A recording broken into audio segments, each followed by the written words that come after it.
दोस्तों railway GK की class में आपका स्वागत है। एनटीपीसी सीबीटी 2 के अंदर जो पूछे गए जो जीके के जो सवाल थे 10 तारीख जो शिफ्ट फर्स्ट में उनके बारे में चर्चा करते हैं। कौटिल्य का जो अर्थशास्त्र होता है उसमें विधि के 4 सूत्रों का उल्लेख मिलता है। तो दोस्तों अर्थशास्त्र किसके द्वारा लिखा गया? कौटिल्य के द्वारा लिखा गया। तिरुन तिरुनमटकुनी या तिरुनमटकनी ये भूमि का एक टुकड़ा होता था जो चोल वंश द्वारा मंदिरों को उपहार में दिया जाता। कौन सा? तुरून मटकुनी भूमि का एक टुकड़ा हुआ करता था जो मंदिरों को उपहार में दिया करता या मंदिरों के लिए दिया जाने वाला भूमि का एक टुकड़ा। परमहंस मंडली की जो स्थापना 1849 में हुई पूना, रत्नागिरी और अहमदाबाद में होती है। उसके बाद में गांधी जी का आता है नमक सत्याग्रह या जिसको दांडी मार्च भी कहते हैं। ये साबरमती से दांडी मार्च तक चला। 12 मार्च से 6 अप्रैल 1930 तक चला। 12 मार्च को स्टार्ट होता है और 6 अप्रैल को दांडी जगह पर इसकी समाप्ति होती है।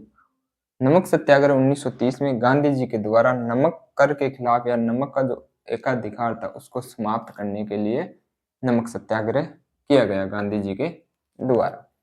पश्चिमी बंगाल में अलकप लोक नृत्य जो नाटक और गायन से संबंधित है, यह नृत्य किस राज्य से संबंधित है? तो पश्चिमी बंगाल का अलकप लोक नृत्य कहाँ का है? पश्चिमी बंगाल का। जो नया वर्ष जम्मू कश्मीर में जो नया वर्ष मनाया जाता है वह नवरेह के दौरान उगादी नव वर्ष कहा जाता है? तेलुगु के अंदर। विशु जो केरला का है या मलयालम का जो नव वर्ष मनाया जाता है वह विशु के रूप में मनाया जाता है। पेन संक्रांति उड़ीसा का नया वर्ष मनाया जाता है। पंडित रामनारायण कहाँ के थे? पंडित रामनारायण कहाँ के थे? महाराष्ट्र के। जो फर्स्ट अंतरराष्ट्रीय सारंगी वादक थे पंडित रामनारायण फर्स्ट अंतरराष्ट्रीय सारंगी वादक थे जो महाराष्ट्र के। शंभू महाराज जो कथक नृत्य करते थे। कथक किससे? यूपी के राजघराने से संबंधित है या उत्तर प्रदेश के राजघराने से। कथक जो उत्तर भारत का लोग नृत्य है या उत्तर भारत का जो नृत्य है वह कथक है। शंभू महाराज कथक से संबंधित थे। प्रयागराज में प्रयाग संगीत समिति 1926 में इसकी स्थापना होती है। शास्त्रीय संगीत सिखाने के लिए प्रयागराज में प्रयाग संगीत समिति की स्थापना की गई। दोस्तों गंगा की जो सहायक नदी है कोसी, गंडक और सोन नदी है। गंगा की सहायक नदी कौन सी है? कोसी, गंडक और सोन। और सिंधु की एक इंपोर्टेंट नदी है सतलज नदी सिंधु की सहायक नदी है, जबकि गंगा की कोसी, गंडक और सोन है। गंगा नदी उत्तर प्रदेश, बिहार और यूपी में बहती है। गंगा नदी कौन से ऐसे आ जाए गंगा नदी कौन से राज्य से बहती है? तो उत्तराखंड, बिहार और उत्तर प्रदेश में बहती है। वलित या मोड़दार पर्वत जब प्लेटें पृथ्वी के अंदर या पृथ्वी के भूभाग में जब प्लेटें टकराती है तो उससे वलित पर्वत या मोड़दार पर्वतों का निर्माण होता है। जैसे हिमालय का निर्माण इसी के कारण हुआ। वलित या मोड़दार पर्वत कौन सा? हिमालय वलित या मोड़दार पर्वत हिमालय है। भागीरथी नदी के तट पर टिहरी बांध बनाया गया। भागीरथी नदी के तट पर कौन सा बांध है? टिहरी बांध जो उत्तराखंड के अंदर है, जिसकी ऊंचाई 261 या भारत का सबसे ऊंचा बांध कौन सा है? टिहरी बांध जो भागीरथी नदी पर है उत्तराखंड के अंदर। एक पिग्मी जनजाति होती है, एक जनजाति पिग्मी अफ्रीका महाद्वीप में पाई जाती है या कांगो देश से संबंधित है या कांगो देश में पाई जाती है। कौन सी? पिग्मी जनजाति। अब दोस्तों साइंस के क्वेश्चन आ गए कि गामा रे जो गामा किरणें होती है उनके लेमड़ा का मान मिनिमम होता है। गामा रे के लेमड़ा का मान मिनिमम होता है और जो रेडियो तरंगे होती है उनके लेमड़ा का मान या तरंग दैर्ध्य का मान सबसे अधिक होता है, मैक्सिमम होता है। तो रेडियो तरंगों का मान सबसे अधिक और गामा रे का लेमड़े का मान सबसे कम या तरंग दैर्ध्य का मान सबसे कम होता है। NaHCO3 जिसको बेकिंग सोडा जिसको बेकिंग सोडा या खाने वाला सोडा भी कहा जाता है। NaHCO3 सोडियम बाइकार्बोनेट, जिसको केक, मफिन या कुकीज में इसका इस्तेमाल किया जाता है। NaHCO3 सोडियम बाइकार्बोनेट का उपयोग केक, मफिन या कुकीज में किया जाता है। कंप्यूटर का क्वेश्चन है कि इनपुट डिवाइस क्या होता है। इनपुट डिवाइस कि कोई भी यूजर द्वारा कंप्यूटर में अपने डाटा को इनपुट करवाना या डाटा को अंदर डालना, उसको इनपुट डिवाइस कहते हैं। इनपुट डिवाइस क्या होता है, जैसे यूएसबी है, कोई भी डाटा होता है उसको कंप्यूटर में संग्रहित करना ही इनपुट डिवाइस कहलाता है, या अपने डाटा को कंप्यूटर में ट्रांसफर करना ही जिस यंत्र से किया जाता है वह इनपुट डिवाइस कहलाता है। 1 जुलाई 2022 को भारतीय इतिहास में एक घटना होती है जिसमें सिंगल यूज प्लास्टिक पर बैन लगा दिया जाता है। 1 जुलाई 2022 को सिंगल यूज प्लास्टिक पर बैन कर देता है भारत के अंदर। भारत के अंदर प्लास्टिक कब बैन हुई? 1 जुलाई 2022 को, जो सिंगल यूज प्लास्टिक हुई, ओनली सिंगल यूज प्लास्टिक पर बैन लगाया जाता है। जो लाल किला होता है वो किस पत्थर का? लाल किला बलुआ पत्थर का बना हुआ होता है। 2007 में यूनेस्को के अंदर इसको सम्मिलित किया जाता है विरासत में। लाल किले जो बलुआ पत्थर का बना होता है वह 2007 में यूनेस्को की जो सांस्कृतिक जो विरासत है उसमें इसको सम्मिलित किया जाता है। अब यूनेस्को के बारे में भी क्वेश्चन पूछ लेता है एनटीपीसी में। तो UNESCO, United national educational scientific and cultural organisation की स्थापना 16 नवंबर 1945 को पेरिस और फ्रांस में होती है। इसका जो मुख्यालय है पेरिस में है। इसका यूनेस्को का मुख्यालय पेरिस फ्रांस में होता है। इसकी स्थापना 16 नवंबर 1945 को होती है। भारत की 2011 की जनगणना के अनुसार जो जनसंख्या घनत्व है वह 382 व्यक्ति प्रति किलोमीटर है। भारत की जो 2011 की जनसंख्या के अनुसार जनसंख्या घनत्व है 382 व्यक्ति वर्ग किलोमीटर है। चीन का जो क्षेत्रफल होता है वह भारत से ज्यादा है। चीन सबसे बड़ा है। तो जो चीन का क्षेत्रफल है, भारत के जो पड़ोस में जो देश है उनमें सबसे बड़ा चीन का ही क्षेत्रफल है। चीन का क्षेत्रफल भारत से बड़ा है, या चीन भारत से बड़ा है क्षेत्रफल की दृष्टि से। तो क्ले मिट्टी या जिसको चिकनी मिट्टी भी बोलते हैं, क्ले मिट्टी या चिकनी मिट्टी के कण आकार में सबसे छोटे होते हैं और सबसे अच्छे होते हैं। क्ले मिट्टी के कण आकार में सबसे छोटे या सबसे छोटा होता है, इनके कणों का आकार वो सबसे अच्छे होते हैं। जबकि जो रेतीली मिट्टी होती है उसके कणों का आकार सबसे बड़ा होता है।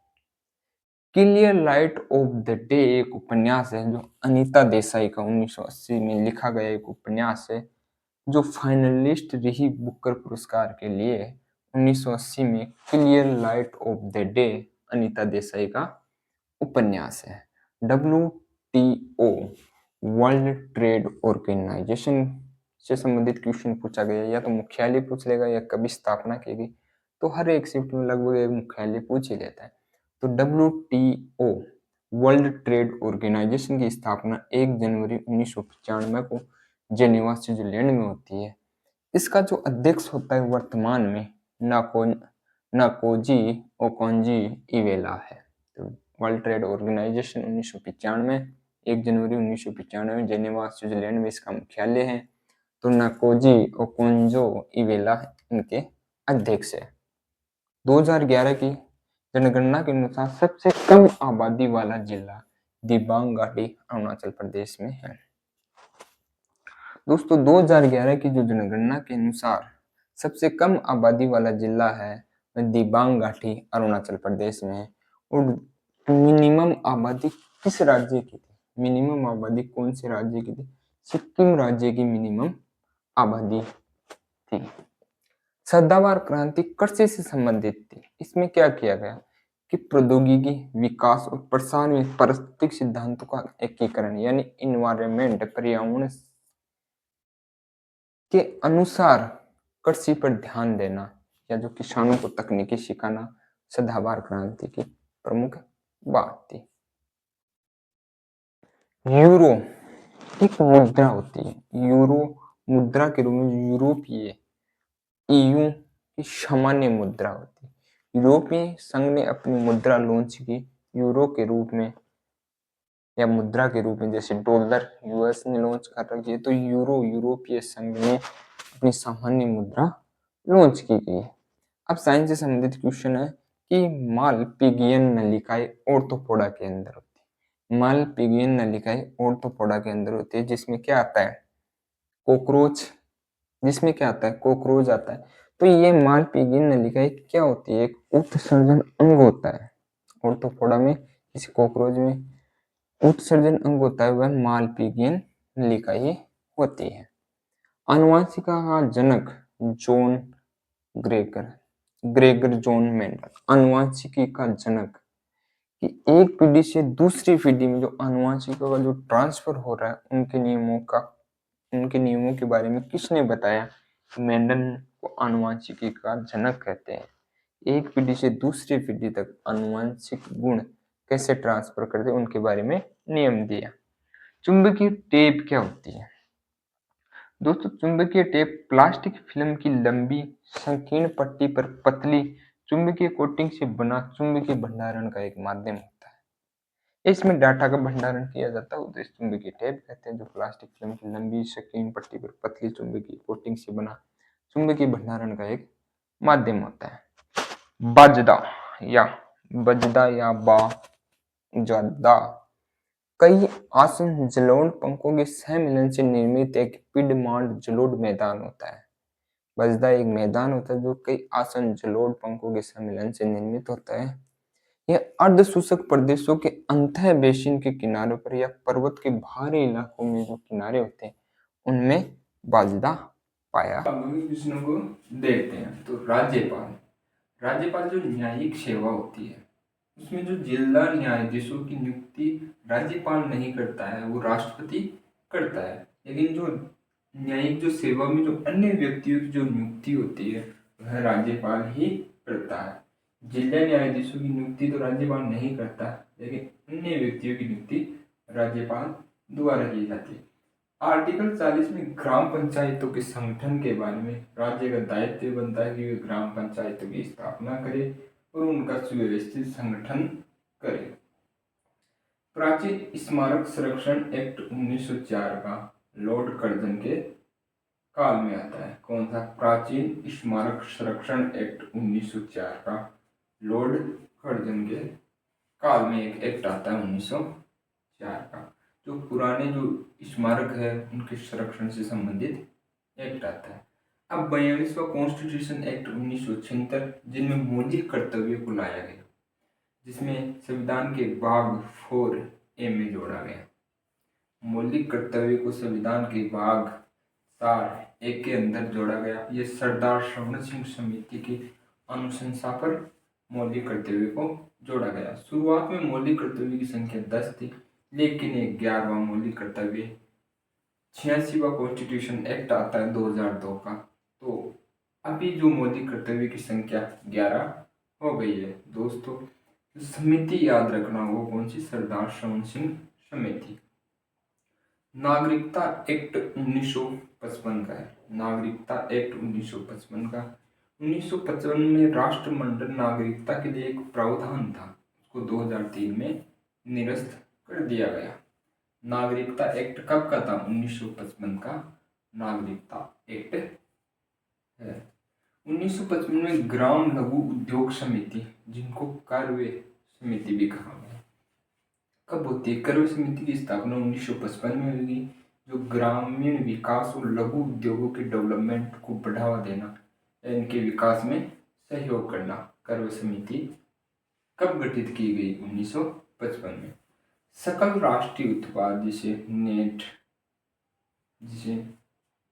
नेट नेशनल प्रोडक्शन या प्रोडक्ट कहते हैं, वो क्या होता है? तो जीएनपी एक निश्चित समय अवधि के दौरान किसी देश के उत्पादित सभी अंतिम वस्तुओं और सेवाओं का कुल बाजार का मूल्य जीएनपी कहलाता है। एक निश्चित समय अवधि के दौरान किसी देश की उत्पादित सभी अंतिम वस्तुओं और सेवाओं कुल बाजार मूल्य में से मूल्यह्रास को घटाने पर शुद्ध राष्ट्रीय उत्पाद प्राप्त होता है। क्या प्राप्त होता है? शुद्ध राष्ट्रीय उत्पाद हमें प्राप्त होता है। एकाधिकार नामक बाजार संरचना, या जिसको मोनोपोली कहते हैं। मोनोपोली क्या होता है? जहां विक्रेता बेचने वाला अकेला ही हो, जिसे मोनोपोली कहा जाता है। एकाधिकार नामक बाजार संरचना वह होती है जहां विक्रेता एक हो, जो बेचने वाला होता है एक हो। ईएयू, जिसमें नॉर्थ एशिया और ईस्ट पूर्वी यूरोप और उत्तरी एशिया से संबंधित देश मिलकर अपना एक संगठन बनाए है, जिसे यूरोपीय संघ या ईएयू के नाम से जाना जाता है। दोस्तों, हमारा वीडियो आपको अच्छा लगा तो चैनल को शेयर और सब्सक्राइब करना ना भूलें। धन्यवाद दोस्तों।